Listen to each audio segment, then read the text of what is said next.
Bismillahirrahmanirrahim. Assalamualaikum warahmatullahi wabarakatuh.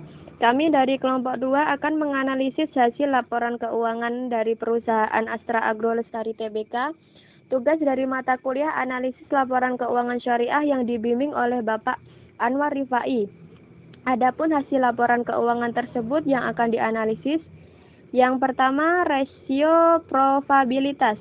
Rasio probabilitas sendiri berarti metrik keuangan yang digunakan untuk menilai kemampuan bisnis perusahaan untuk memperoleh laba dari aktivitas penjualan dan operasionalnya dari waktu ke waktu.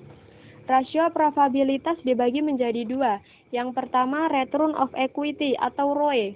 ROE artinya menghitung bagaimana perusahaan dalam menghasilkan laba dan bermodalkan ekuitas yang sudah diinvestasikan pemegang saham.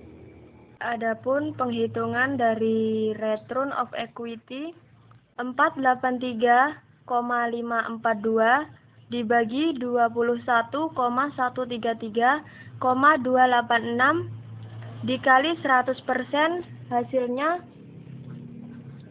0,29%. Laporan rasio ROE dalam perusahaan Astra Agro Lestari Tbk persentasinya 0,29%. Dan ini relatif rendah karena standar persentasi ROE adalah 8,32%. Jika di bawah angka tersebut berarti bisa dilihat bahwa perusahaan kurang baik dalam menggunakan ekuitas modal untuk menghasilkan laba. Yang kedua, return of asset. Return of asset adalah seluruh barang yang ada di perusahaan dibagi aset.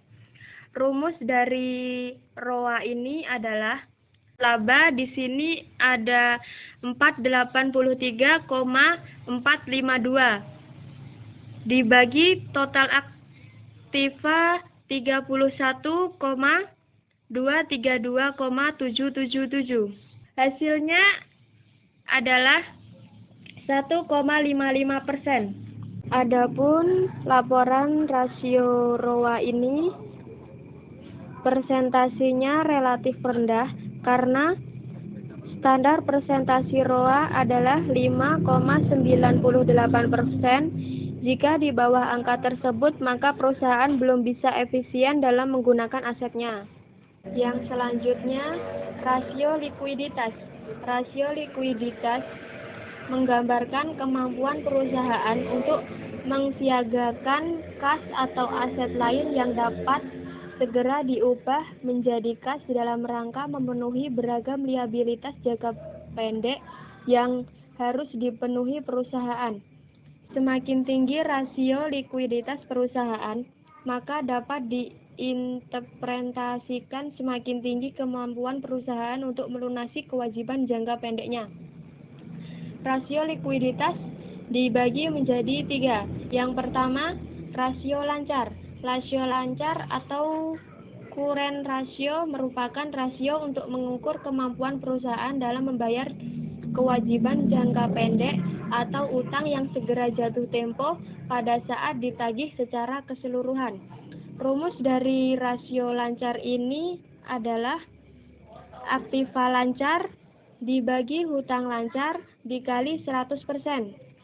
Dari hitungan tersebut, aktiva lancar 10,323,025 dibagi hutang lancar 6,257,744 dikali 100% hasilnya 164,96%.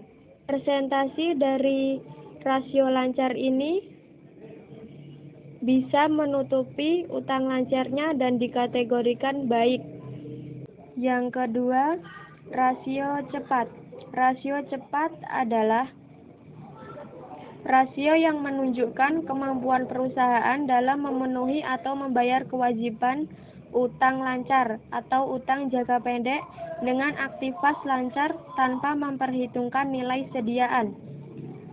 Rumus dari rasio cepat ini adalah aktiva lancar dikurang persediaan dibagi hutang lancar dikali 100%.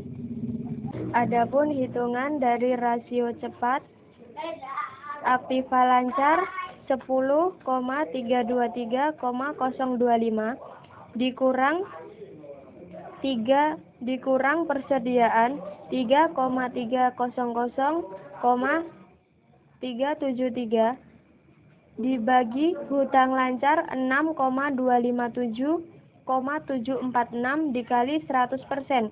Hasilnya 112,22%. Persentasi rasio cepat ini bisa dikategorikan dengan baik. Yang selanjutnya adalah rasio kas atau kas rasio, merupakan alat yang digunakan untuk mengukur seberapa besar uang kas yang tersedia untuk membayar utang. Rasio kas ini memiliki rumus kas dibagi hutang lancar dikali 100%. Hitungannya, kas 3,993,025 dibagi hutang lancar 6,257,746 dikali 100%, hasilnya 63,81%. Persentasi dari rasio kas ini bisa dikatakan juga dengan baik. Tetapi saat menganalisis keuangan, biasanya yang dilihat hanya current ratio dan quick ratio. Karena secara logika, aset perusahaan tidak semuanya masuk dalam kas karena ada aset lancar lainnya seperti persediaan dan piutang, dan itu juga bisa berpotensi jadi kas. Yang selanjutnya, rasio solvabilitas. Rasio solvabilitas merupakan rasio yang digunakan untuk mengukur sejauh mana aktiva perusahaan dibiayai dengan utang. Artinya, berapa besar beban utang yang ditanggung perusahaan dibandingkan dengan aktivanya. Dalam arti luas, dikatakan bahwa rasio solvabilitas digunakan untuk mengukur kemampuan perusahaan membayar seluruh kewajiban, baik jangka pendek maupun jangka panjang, apabila perusahaan dibubarkan. Rasio solvabilitas dibagi menjadi dua. Yang pertama, debto aset rasio atau DAR.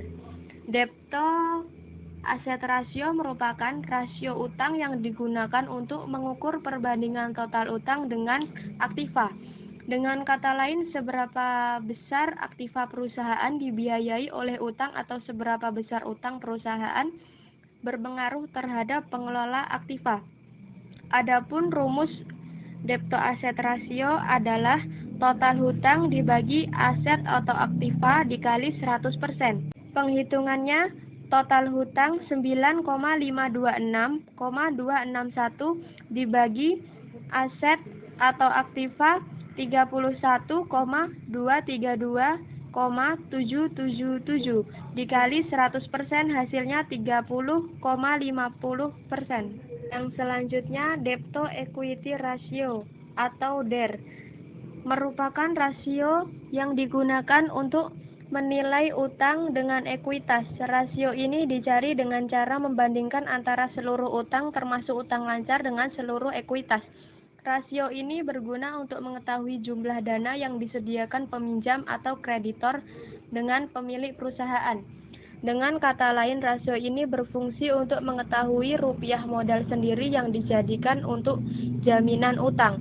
Rumus dari debto equity ratio adalah total hutang dibagi modal dikali 100%. Penghitungannya, total hutang 9,526,261 dibagi modal 21,707,516 dikali 100%. Hasilnya 43,88%. Selanjutnya, rasio aktivitas. Rasio aktivitas merupakan rasio yang digunakan untuk mengukur tingkat efisiensi atas pemanfaat sumber daya yang dimiliki perusahaan, atau untuk menilai kemampuan perusahaan dalam menjalankan aktivitasnya sehari-hari. Rasio ini dikenal juga sebagai rasio pemanfaatan aset, yaitu rasio yang digunakan untuk menilai efektivitas dan intensitas aset perusahaan dalam menghasilkan penjualan. Dari rasio aktivitas yang akan dianalisis adalah perputaran sediaan. Perputaran sediaan merupakan rasio yang digunakan untuk mengukur berapa kali dana yang ditahan dalam sediaan atau inventory ini berputar dalam satu periode. Rasio ini dikenal dengan nama rasio perputaran sediaan. Dapat diartikan pula bahwa perputaran sediaan merupakan rasio yang menunjukkan berapa kali jumlah barang sediaan diganti dalam satu tahun. Rumus dari perputaran persediaan adalah harga pokok penjualan atau HPP dibagi persediaan dikali 100%. Penghitungannya 5,586,958 dibagi 3,300,737 dikali 100% hasilnya 169,26%. Sekian analisis yang dapat kami sampaikan. Kurang dan lebihnya kami mohon maaf kepada Allah, kami mohon maghfirahnya. Wassalamualaikum warahmatullahi wabarakatuh.